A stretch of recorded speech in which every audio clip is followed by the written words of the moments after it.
I can still feel the weight of that folder in my hand. Heavy crimson sealed with a notary stamp that seemed to burn through my palm. The lawyer had barely cleared his throat when Lucas stood up, glass in hand. He slammed it against the polished oak table shards, scattering like ice. Half of that $2 million estate is mine. Sign the deed now. His voice echoed through the conference room. For a moment, I thought the air itself had stopped moving. My mother Evelyn forced a brittle laugh, her rings clinking against the stem of her untouched wine glass. A few cousins shifted awkwardly in their seats, while others smirked as if they had just been given permission to watch a performance. I tightened my grip on the folder, my knuckles whitening. It was the only thing keeping me from walking out right then. The truth is, I had been living alone for years, quietly, methodically. My days were filled with spreadsheets and financial forecasts, not parties or family gatherings. Calls from relatives were rare, usually centered on money, who needed it, who expected it, who assumed I had it. My phone would light up, not with invitations, but with requests.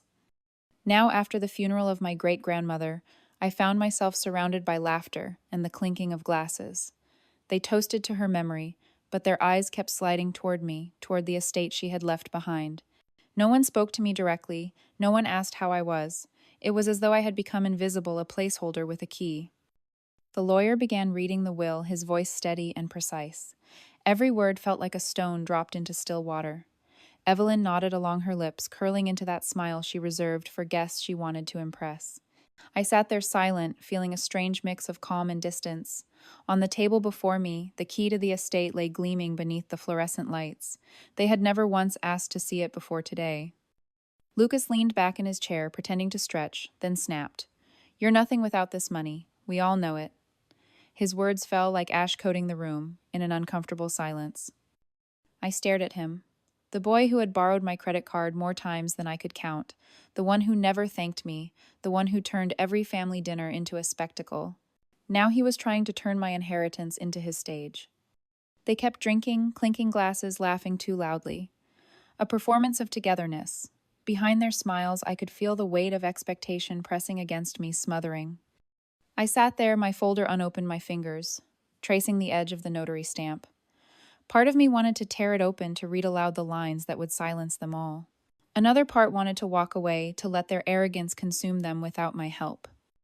I knew one thing, though. This was not the end. This was only the opening act. I'll explain in a moment. But first, tell me where you're watching from, and don't forget to subscribe. We need to talk about families and money.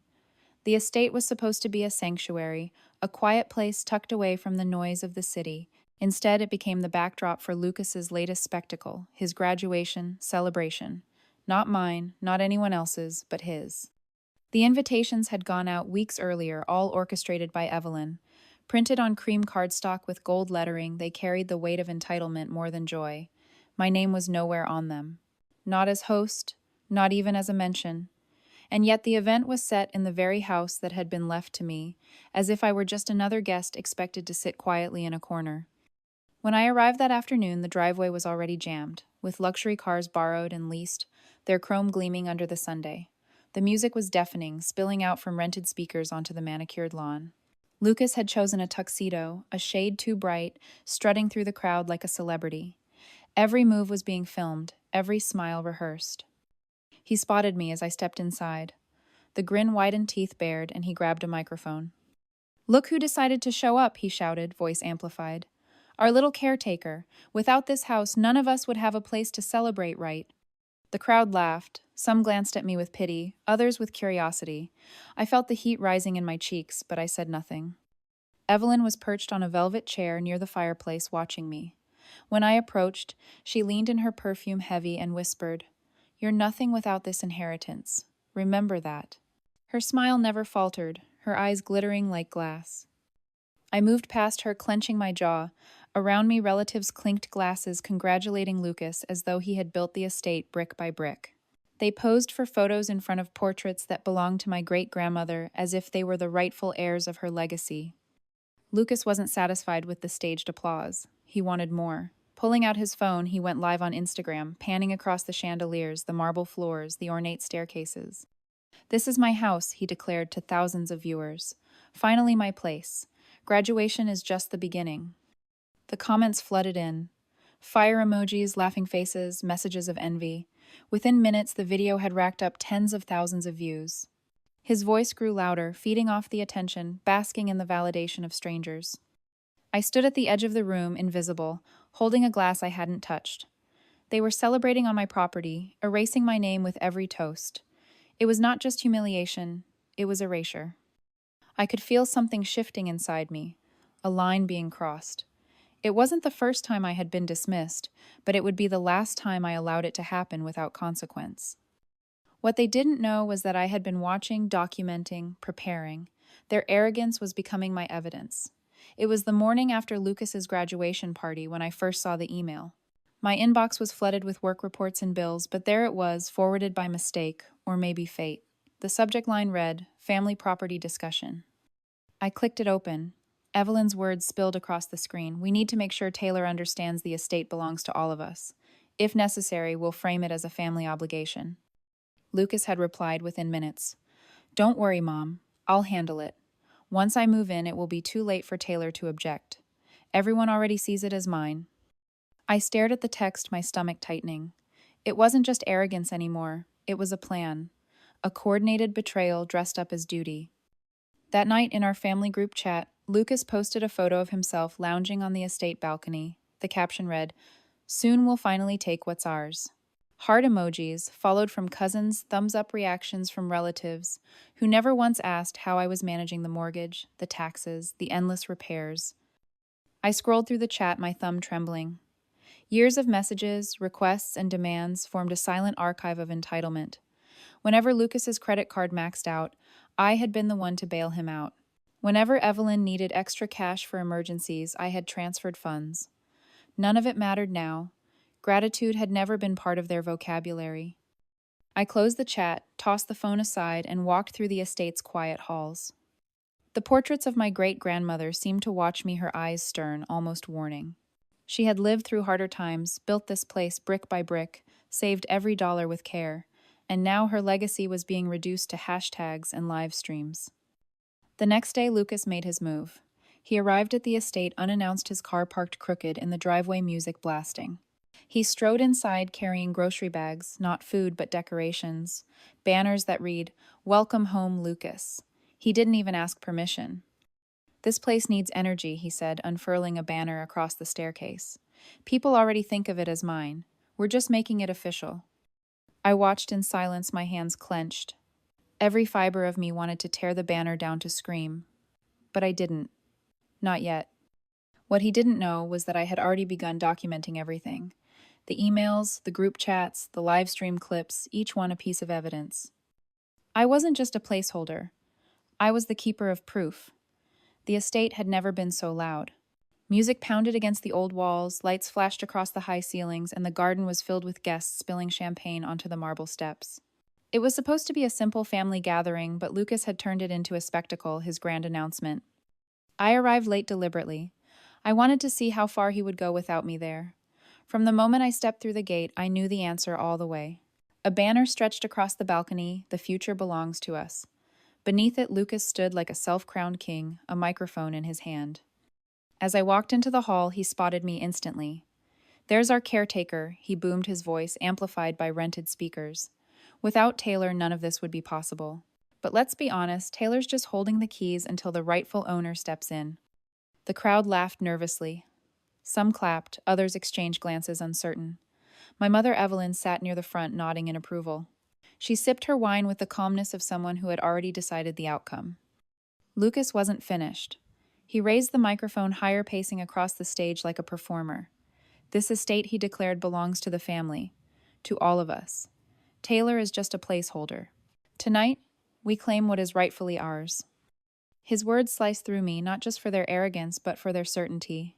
The silence that followed was heavy, broken only by the clicking of phones. Dozens of guests were recording their screens glowing in the dim light. One of them streamed it live on TikTok. Within minutes, comments scrolled across the feed. He's so bold. Is this real? Who's Taylor? I stood frozen, glass in hand, my reflection fractured in its surface. Humiliation clung to me like smoke. To them, I wasn't the owner. I wasn't even part of the story. I was an obstacle to be brushed aside, a footnote in their performance. A cheer rose as Lucas raised his arms, basking in the attention. Evelyn joined him on stage, her hand on his shoulder, her smile sharp and proud. She leaned into the microphone. Family comes first, she said, her voice smooth. And sometimes sacrifices must be made. Her eyes landed on me. Taylor knows that. The room erupted in applause. Glasses clinked, phones flashed, laughter filled every corner. They weren't just erasing me.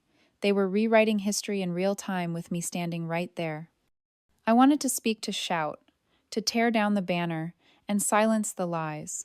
But I didn't. Instead, I felt something shift inside me. Rage, yes, but also clarity. Let them perform. Let them live stream their arrogance. Every word, every cheer, every smirk was being recorded. Not just by them, but by me. My humiliation was fuel. My silence was a blade being sharpened. They thought this was their victory. They had no idea it was only the beginning. I left the party without saying a word. The night air was heavy with perfume and spilled alcohol, but once I stepped outside, the silence felt sharp, almost cleansing. Behind me, the music continued to roar, Lucas's voice echoing over the speakers, declaring victories that were not his. I walked to the car, slid into the driver's seat, and closed the door. For the first time all evening, I could hear myself breathe. My hand trembled as I pulled the folder from my bag, the crimson one sealed with the notary stamp. Inside was the trust deed, carefully prepared weeks earlier. I had known this day would come. I had not known it would arrive so quickly, so viciously. When I reached the estate later that night, the guests were gone, the driveway littered with paper cups and confetti. Lucas's banner still hung across the balcony, sagging in the damp air.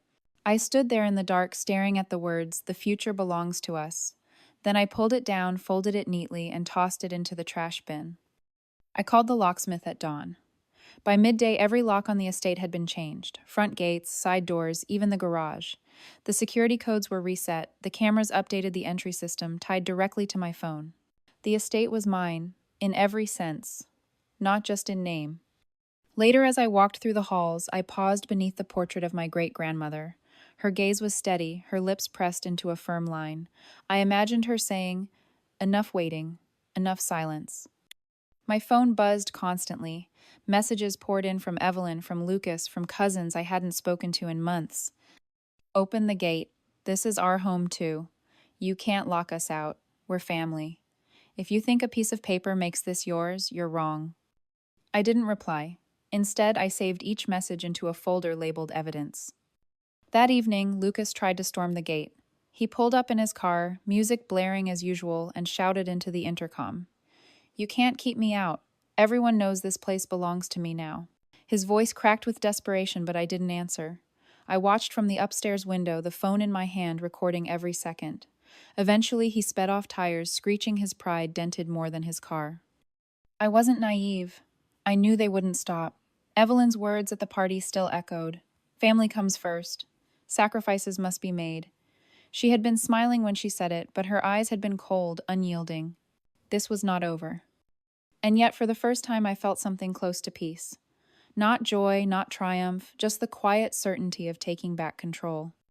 I sat down at my desk, opened the folder once more, and placed the trust deed carefully beside me. I began drafting a plan. It would not be enough to defend myself. No, I needed to end this, permanently. I'll tell you what I did next. It shocked them more than they ever shocked me. By the time the week ended, the storm had already begun brewing. The graduation clips were still circulating online, but something new was about to eclipse them. It started quietly with my lawyer. I sent him the trust deed notarized and airtight. Within 24 hours, he filed the necessary confirmations. By the next morning, a press release had gone out. The estate was not shared property, not community land, but legally and solely mine. My name, Taylor, stood alone on the document framed by official stamps and signatures. The statement hit harder than I expected. Local media picked it up first, then the larger outlets. A few headlines read, "Family feud over multi-million-dollar estate." Others simply showed Lucas's viral live stream alongside the legal confirmation, the contrast speaking louder than any article could. By noon, my phone was buzzing nonstop. Colleagues forwarded me, links friends, sent screenshots of Twitter threads. Lucas's grand performance had turned against him. The internet had a new villain, and his name was attached to every mocking caption. Meanwhile, Evelyn called over and over. When I finally answered, her voice was sharp, controlled. You went to the press. You humiliated your own family. No, I replied calmly. You humiliated yourselves. I just told the truth. She hung up without another word. The fallout spread quickly. Creditors began circling Lucas like vultures. With his sudden burst of attention, old debts came crawling out of the dark. Credit cards, unpaid loans, defaulted receipts from luxury purchases he had flaunted online. Screenshots surfaced of him boasting about $5,000 watches and $1,000 nights at clubs. People began to ask, if he is so wealthy, why does he owe so much? I didn't have to lift a finger. The internet did it for me. Every photo he had posted, every bragging caption, every tagged location became evidence against him. Influencers mocked him, journalists dissected him, strangers turned his arrogance into memes. Evelyn tried to intervene. She released a carefully worded statement about family unity and misunderstandings. She spoke about tradition, sacrifice, legacy, but her words fell flat. The public had already seen the live stream, the smirks, the claims. They had seen the legal documents, and they believed me. I walked through the estate that evening, the air quieter than it had been in weeks. The halls no longer echoed with laughter that wasn't mine. The rooms were filled with silence, but it was a silence I had chosen. For the first time, the estate felt like what it was, meant to be a place of strength, not spectacle. I paused at the window overlooking the driveway where Lucas had once tried to storm the gate. The memory of his desperate shouts replayed in my mind. For years, I had been the one holding the pieces together quietly, invisibly. But now the balance had shifted. I had the proof. I had the law. I had the story on my side. The power was mine, and they knew it. The estate was quiet, but beyond its gates the chaos only grew. Lucas's name was dragged through every headline, every trending thread. His arrogance had been replayed, mocked, dissected. I should have felt satisfied with that alone. But humiliation wasn't enough. They had erased me in front of the world. Now I would erase the illusion they had built for themselves. The first step was financial. For years I had been the silent provider, bailing out debts, covering bills, transferring money under the guise of family duty. That ended with a single call to the bank. I froze every shared account where my name appeared, canceled the safety nets Evelyn had begged me to establish. When she tried to withdraw funds for her monthly expenses, the card was declined. Next came the locks on opportunity. Lucas had been circling job offers tied to my connections, introductions I had made, doors I had opened. I called each contact calmly, politely, and withdrew my recommendations. Circumstances have changed, I explained. I can no longer vouch for him. By the end of the week, every lead had vanished. But the final blow had to be public, just as their betrayal had been public. I arranged a press event not in the grand hall of the estate, but outside on the front steps beneath the columns my great-grandmother had chosen herself. Cameras lined the driveway, reporters scribbling notes, microphones thrust forward. I spoke plainly. This estate was left solely to me by legal right and family trust. But today I am announcing something more. A portion of this estate's revenue will fund a scholarship for students who come from families that undervalue them, children who, like me, have been told they are nothing without money. The crowd erupted with questions. The press seized on the symbolism, the betrayal, the poetic justice. But what mattered most was what happened after strangers began to flood my inbox with messages of support. My story was no longer one of shame, but of resilience. For Evelyn and Lucas, it was the opposite. Reporters hounded them for comments asking about the inheritance they had tried to claim, the live streams that painted them as greedy opportunists. Their silence only fueled the ridicule. Lucas's social media accounts went dark, his followers mocking his disappearance after years of flaunting wealth he never had. Even his closest friends began to distance themselves, afraid of being dragged down with him. Evelyn retreated into seclusion, her polished image cracked beyond repair. As I walked back into the estate after the press event, I felt the weight of the folder in my hands again. It no longer felt heavy. It felt like proof of survival. This was no longer just an inheritance. It was justice. The estate was mine in silence at last.